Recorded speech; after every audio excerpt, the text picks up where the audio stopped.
Bonjour et bienvenue sur Prospect, l'espace où nous explorons les nouvelles opportunités en présence de professionnels. Et donc aujourd'hui, nous avons l'occasion de recevoir Sylvain Buteau, qui est donc un professionnel de la formation et qui intervient dans différents secteurs. Bonjour Sylvain.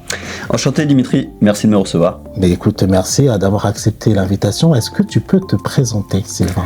Oui, bien sûr. Je suis donc dirigeant d'un organisme de formation qui s'appelle Entech Conseil, que j'ai fondé il y a un peu moins d'une petite dizaine d'années maintenant et qui intervient sur 4 piliers fondamentaux autour des nouvelles technologies, l'inclusion numérique et la médiation numérique, la cybersécurité, mais aussi la formation du réseau des médiateurs numériques et dernièrement, j'allais dire l'intelligence artificielle, puisque j'ai pris le pas déjà depuis plus d'un an maintenant de proposer des formations autour de l'IA.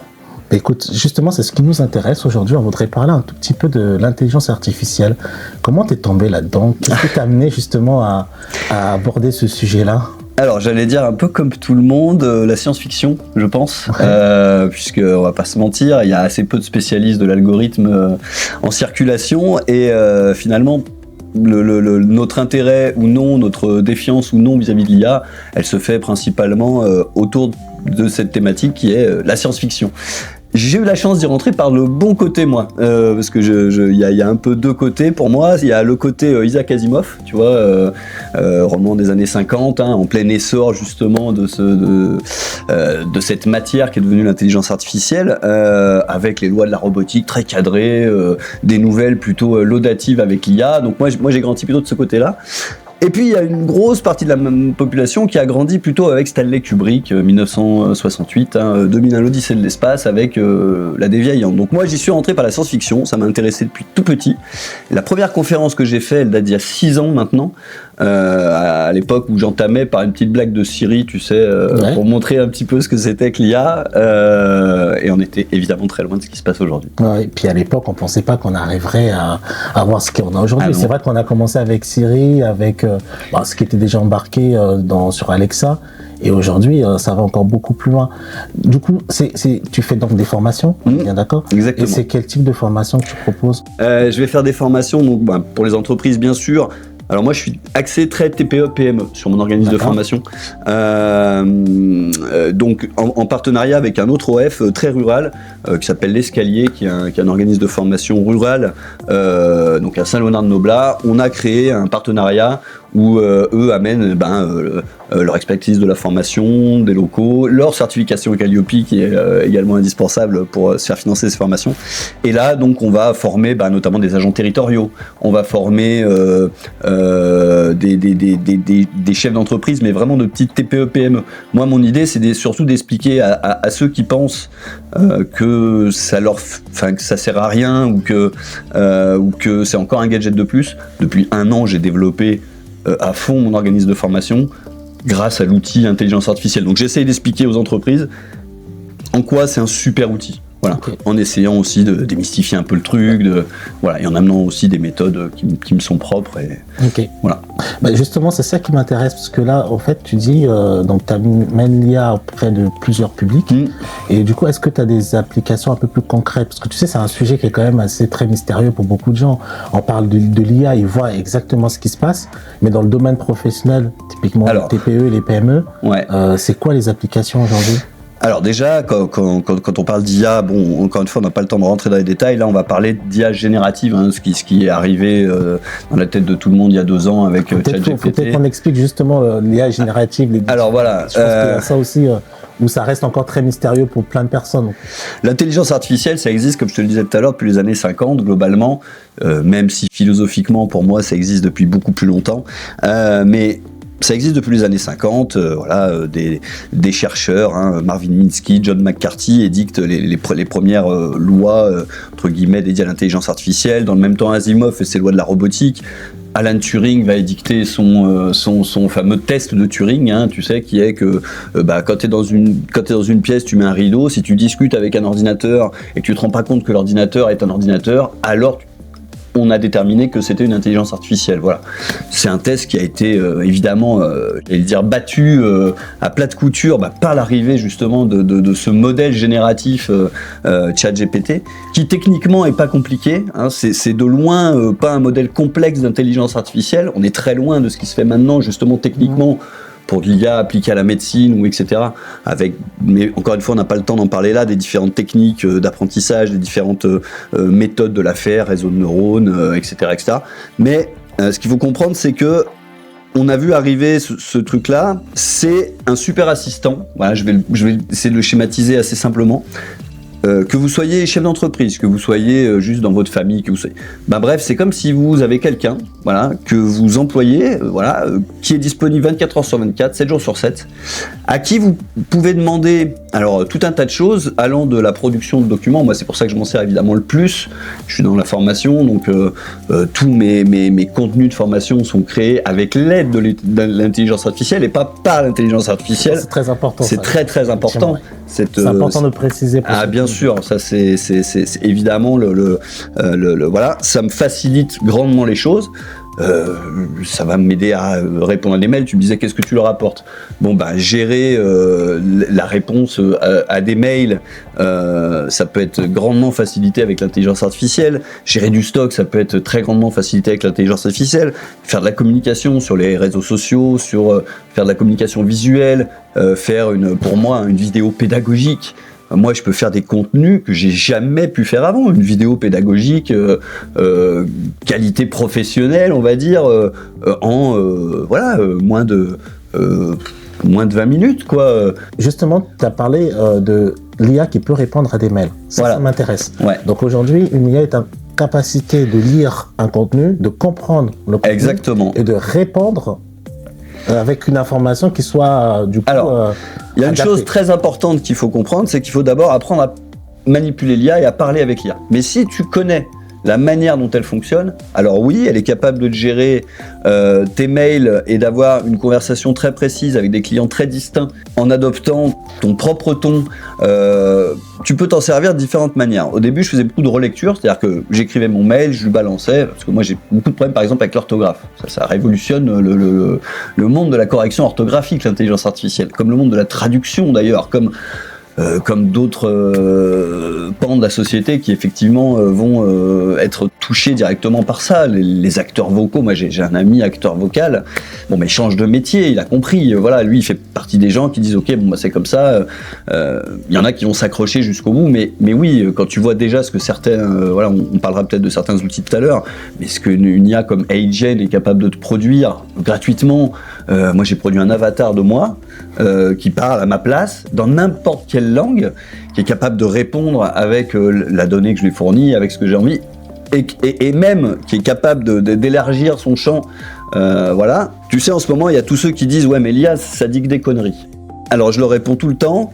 Alors, c'est vrai, c'est même fait pour ça. Parce qu'une IA générative, comme on le dit, ça génère, c'est prévu pour générer. Voilà. Donc tu lui demandes comment a été assassiné, je sais pas moi, quelqu'un qui est mort de son vivant, il va te trouver une histoire, etc. Mais justement, c'est à nous, en tant qu'humains, de savoir qu'elle est capable de dire n'importe quoi et qu'il faut savoir, tu sais, mettre des règles, mettre des cadres, ce qu'on appelle en informatique. Enfin, quand tu fais n'importe quel code, tu mets des règles, des cadres, pour que ça ne dépende pas du règle et du cadre. Donc si tu sais faire ça, et moi c'est à ça que je forme, apprendre à mettre des règles, des cadres, c'est cette nouvelle matière qu'on appelle le prompt engineering, la manière de parler à l'IA en différents, mettre un rôle, un contexte, une tâche, ou alors même des modèles un peu plus complexes de prompt engineering pour un peu mieux borner, qui vont faire que tu vas avoir exactement le résultat que tu attendais, et qui en plus, et pourquoi j'insiste sur le prompt engineering, va résoudre aussi peut-être certains problèmes. Tu sais, on parle beaucoup dans les mauvais côtés de l'IA, de la consommation énergétique. Ouais. Si tu sais bien parler à l'IA, il te suffit d'un prompt pour avoir le résultat que tu veux, et à ce moment-là, ça te génère quand même vachement moins de ressources que faire effectivement 2, 3, 4, 5, 20, 30, 40 prompts avant d'avoir le résultat final que tu obtiens. D'accord. Mais encore une fois, pour travailler avec l'IA, il faut savoir, pour moi, appliquer certains commandements. C'est ce que j'explique dans mes formations. Faut accepter de passer du temps. Faut pas se dire que c'est un outil magique et que ça va tout faire tout seul du premier coup, etc. Ça fait plus de 2 ans que j'utilise au quotidien. Il y a plein de trucs encore où elle me satisfait pas. Il faut accepter qu'elle satisfasse pas tout le temps. Voilà. Il faut savoir accepter d'être challengé par l'IA. C'est-à-dire, elle va proposer des trucs, et nous, du coup, en tant qu'humains, on va rajouter des trucs, et c'est en ça où est notre plus-value. C'est pas plutôt toi qui va challenger l'IA ou c'est l'IA qui va C'est les deux. C'est un échange, c'est-à-dire que l'IA, moi, elle me produit des contenus, des fois, je dis, waouh, quand même, elle est balèze. Mais du coup, moi, je suis tellement frustré de rien avoir à produire, quelque part, parce que je fais maintenant beaucoup plus de relecture que de production, en vrai. Eh ben, si tu veux, hop, je vais rajouter mon petit truc à moi, mon petit truc, tu vois, comme ça. Donc on se challenge tous les deux, tu vois, au quotidien, mais il faut accepter ça. D'accord. Tu vois, ce côté challenge. J'aimerais un peu revenir, tu as parlé de plusieurs applications. Tu as dit aujourd'hui, l'IA te permet de répondre à tes mails, de potentiellement faire une vidéo. Est-ce que c'est la même IA ou est-ce que il faut maîtriser un peu tout ça? Alors, parce que j'imagine qu'il y a plein d'applications derrière qui permettent d'avoir des activités différentes. On va dire que sur l'IA au quotidien, voilà, encore une fois, je parle pas de l'IA dans l'industrie, je parle pas de l'IA dans la santé, je parle pas de l'IA dans d'autres domaines techniques, mais pour nous au quotidien, ça va être quoi? Ça va être la reconnaissance d'image. Ça, c'est une vraie révolution. Tu prends ton appareil photo, tu prends n'importe quoi en photo, elle est capable, tu le disais tout à l'heure, de lire la photo, mais d'analyser la photo. Dans les téléphones modernes aujourd'hui, quasiment. Voilà, tous les Google Phones ont Gemini maintenant intégré, etc. Ouais. Tu peux lui envoyer n'importe quel PDF de 150 pages, des rapports très complexes, et lui demander de te l'expliquer comme un enfant de 10 ans, il va arriver à le faire de manière incroyable. Donc tout ce qui est analyse de contrat, analyse juridique, etc., c'est une aide incroyable. Tout ce qui est... moi je fais aussi un peu de tableau, tu sais, un peu de ce genre de choses.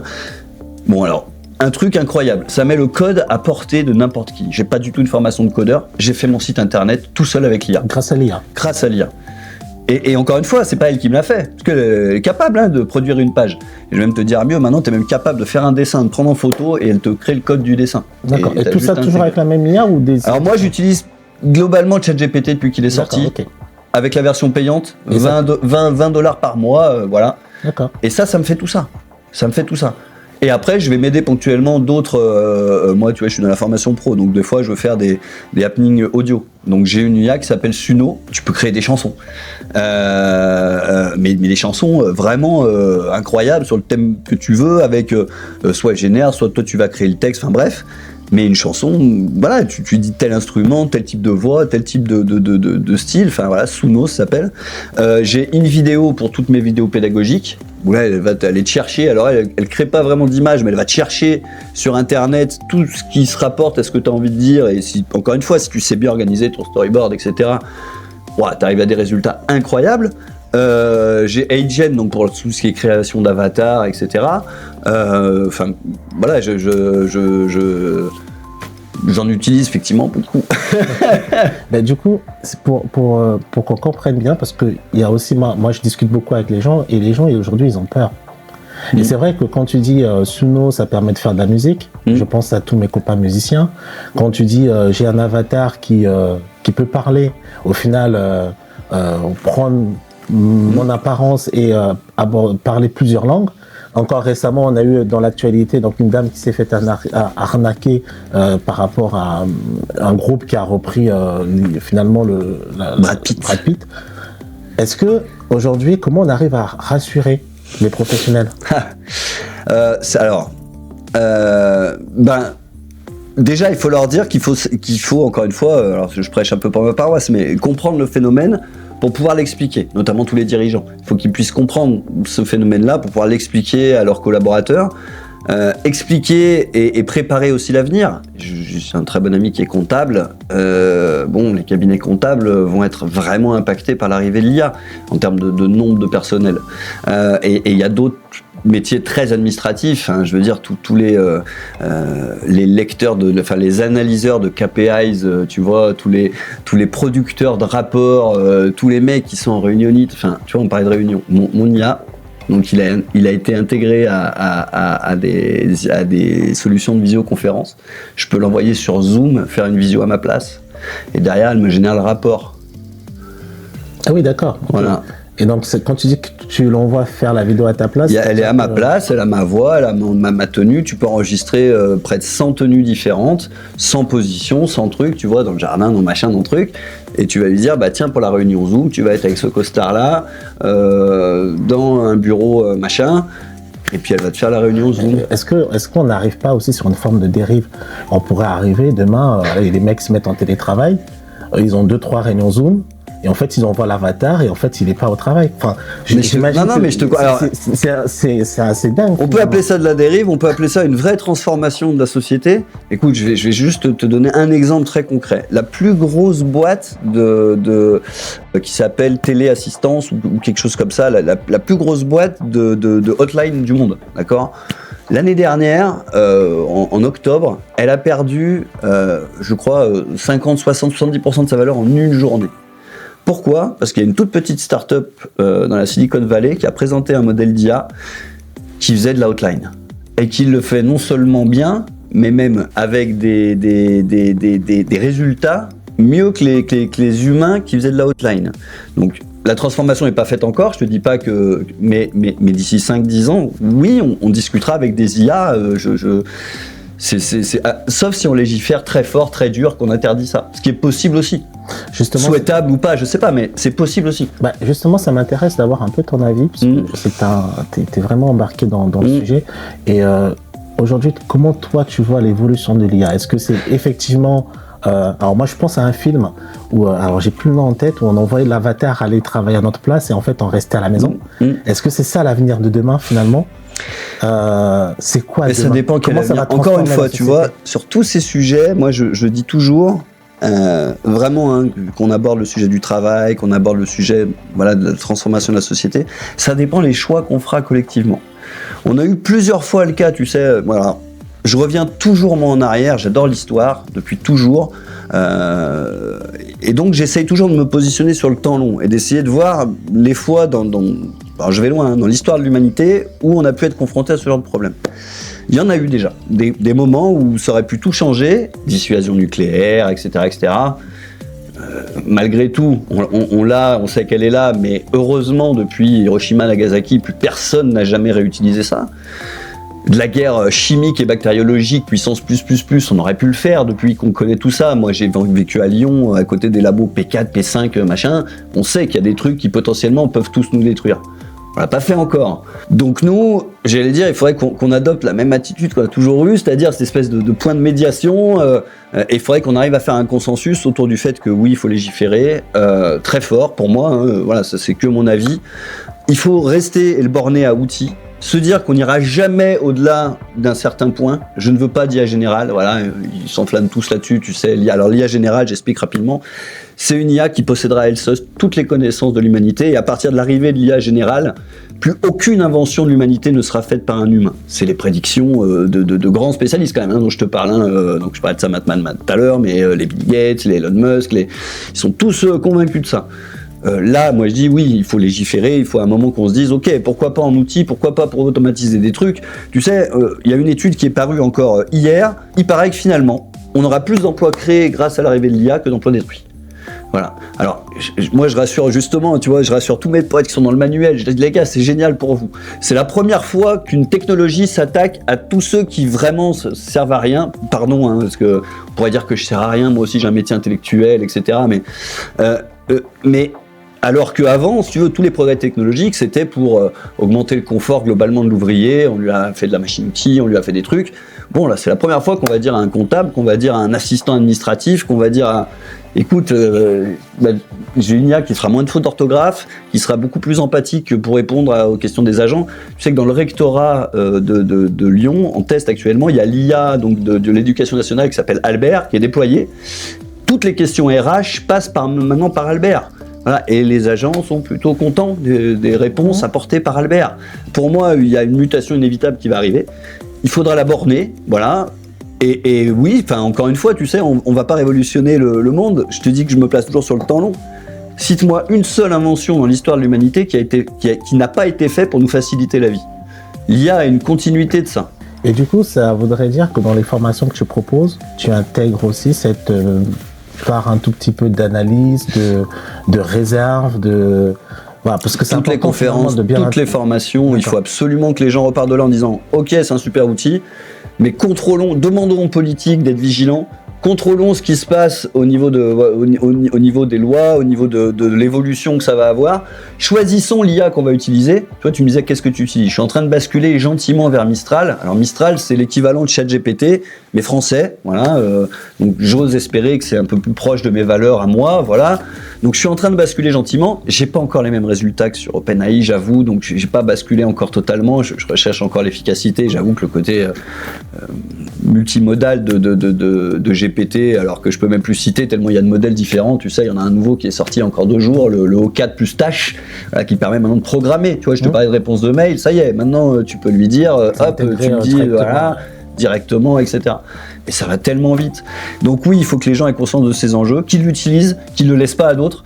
Moi, je m'attache à le faire pour des gens qui n'ont pas accès. Je te disais rapidement, de l'inclusion numérique, de la médiation numérique. En insertion professionnelle, je dis à tous mes gamins de prendre en main l'outil, que ça va les aider aussi à trouver du boulot, à ne serait-ce qu'à, je te dis, à corriger leurs fautes d'orthographe, à les aider à faire des recherches sur Internet beaucoup plus efficaces et efficientes que Google.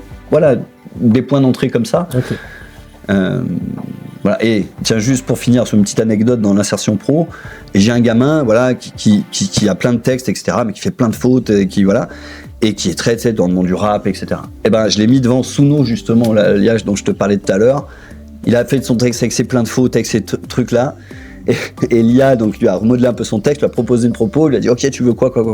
Et il a sorti un rap, tu vois, marseillais, un peu Joule, machin, avec son texte à lui. Ben moi, par cette entrée-là, j'ai réussi derrière à lui faire tu vois, du Word et du Excel. Ouais. Parce qu'au début, il voulait pas du tout entendre parler de l'ordinateur. Par le côté fun et ludique, oui, j'ai réussi à lui dire finalement d'apporter l'apprentissage. Ouais. Ok, bah écoute, super, on a appris plein de choses. Tu nous as partagé pas mal d'informations. Et du coup, comment on fait pour te retrouver ? Est-ce que aujourd'hui, je vais travailler avec Sylvain ? Ouais. Est-ce qu'il a un numéro de téléphone ? Est-ce qu'il a un site internet ? J'ai tout ça, bien sûr. Donc ça s'appelle Ntech Conseil, comme nouvelle technologie, conseil au singulier. Donc ntechconseil.fr, ça c'est mon site internet. Alors pour tous les vrais devs, soyez indulgents encore une fois. C'est moi-même qui ai fait mon site. Je ne savais même pas ce que c'était du HTML et du CSS avant même de me mettre dedans. Mais grâce, et juste pour finir là-dessus, grâce à l'IA, j'ai appris en fait. Elle m'a pas fait à ma place, elle m'a appris. Parce qu'à chaque fois qu'elle me faisait quelque chose, elle me disait voilà pourquoi je fais ça et voilà comment je le fais. Parce que je lui demandais aussi de m'apprendre en même temps qu'elle créait. Et donc grâce à elle, j'ai appris. Donc voilà. Donc ntechconseil.fr, bien sûr sur LinkedIn, donc c'est Sylvain Buteau. Sur Facebook, vous pouvez me retrouver aussi parce qu'on est. Oui, je suis encore sur Facebook et voilà. Je n'ai pas quitté X non plus. Okay. Voilà. De toute façon, on mettra tout mais ça. Je suis quand même sur Blue Sky aussi. Faut toujours avoir les différents points de vue.